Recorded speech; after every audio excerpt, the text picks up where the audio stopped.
On March 9, 2009, the S&P 500 closed at 676 points. The financial world was in free fall. Lehman Brothers had collapsed 6 months earlier. Retirement accounts had been cut in half. Headlines screamed about the worst economic crisis since the Great Depression. Most Americans were terrified. A school teacher named Margaret did something that seemed insane at the time. She took $50,000 she'd been saving for a house down payment and invested it in a simple S&P 500 index fund. Her friends thought she'd lost her mind. Her family begged her to wait until things stabilized. Margaret ignored them all. Today, that $50,000 investment is worth approximately $590,000. She didn't pick individual stocks. She didn't time the market perfectly. She didn't have insider information. She simply recognized a moment that comes along perhaps once or twice in a generation. A moment when fear creates opportunity that transforms ordinary people into millionaires. Most people don't realize we're living through a similar moment right now. Not a market crash, but something potentially even more powerful. A convergence of forces that hasn't happened in nearly a century. Forces that will transfer more wealth to regular people than any event in American history. The number is $124 trillion.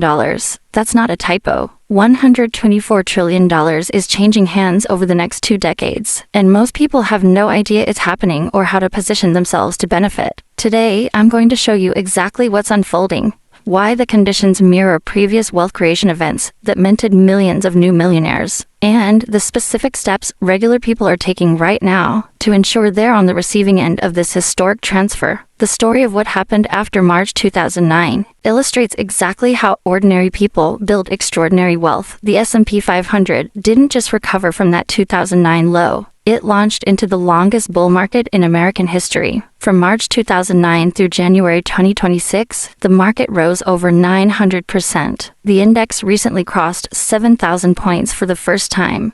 $100 invested at the bottom became roughly $1,000. But the people who benefited most weren't Wall Street traders or hedge fund managers. They were teachers, nurses, accountants, and small business owners who simply kept investing through their 401s and IRAs while everyone else panicked. The data tells a remarkable story. In 2010, the United States had approximately 8.4 million millionaire households. By the end of 2024, that number had nearly tripled to almost 24 million. The country added over 15 million new millionaire households in just 14 years. Think about that for a moment. 15 million households crossed the $1 million threshold in less than a decade and a half. That's roughly the entire population of the New York metropolitan area becoming millionaires. Where did these new millionaires come from? The vast majority weren't entrepreneurs who sold companies or executives with stock options. They were regular people who participated in the market's rise through retirement accounts and index funds. According to UBS's Global Wealth Report, released in 2025, the United States added 379,000 new millionaires in 2024 alone. That's more than 1,000 new millionaires every single day. Most of them became millionaires not through dramatic windfalls, but through the steady accumulation of assets in rising markets. UBS calls these people everyday millionaires, or EMILLIS. Those with between $1 and $5 million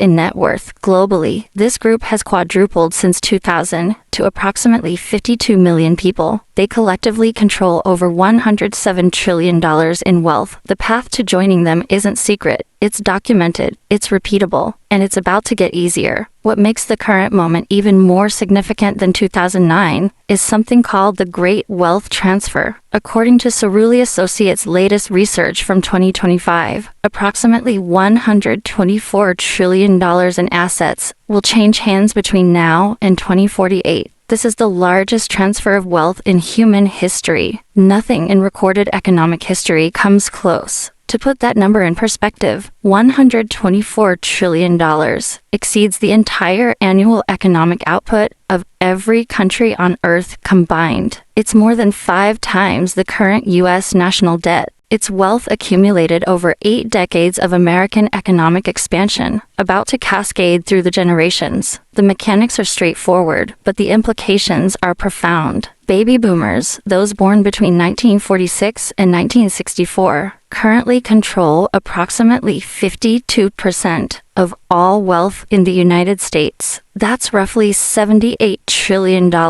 concentrated in a single generation. The youngest boomers turned 62 this year. The oldest are approaching 80. Over the next 2 decades, this wealth will transfer to their children, their grandchildren, and to charities. Cerulli estimates that approximately $106 trillion will flow to heirs, with another $18 trillion going to charitable organizations. Generation X stands to inherit approximately $39 trillion over the next 25 years. Millennials will receive approximately $46 trillion.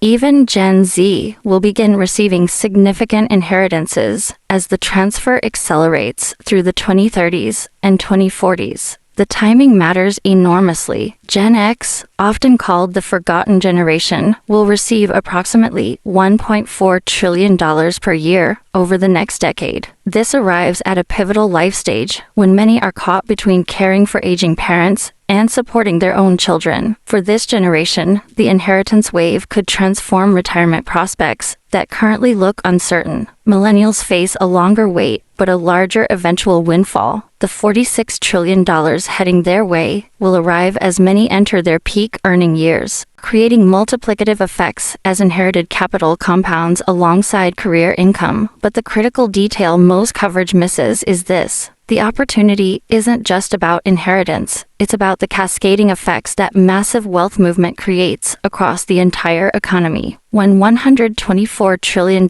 changes hands, it doesn't sit still. It gets invested, it gets spent, it gets deployed into businesses, real estate, and markets. Every dollar that moves creates opportunities for people positioned to capture a piece of that movement. The last time anything remotely similar happened was after World War II, when returning soldiers used the GI Bill to buy homes, start businesses, and build the middle class that defined American prosperity for half a century. That wealth creation event produced the baby boomers, who are now transferring their wealth. We're watching history repeat, but at a scale that dwarfs anything that came before. The parallels to 2009 run deeper than most people recognize. In 2009, 3 conditions aligned to create extraordinary wealth for those who recognized the moment. Assets were dramatically undervalued after stocks had fallen 57% from their peak. A massive injection of capital was coming through government stimulus and quantitative easing, and most people were too scared or too broke to take advantage. The current moment shares similar characteristics, though the mechanism differs entirely. While markets aren't crashed, the transfer of wealth will create both opportunities and dislocations. Some assets will be sold to settle estates. Others will be redeployed by heirs with different investment preferences. This movement creates buying opportunities for prepared investors throughout the transfer period. The capital injection isn't coming from government this time. It's coming from the wealthiest generation in history, passing assets to their children. The scale, $124 trillion,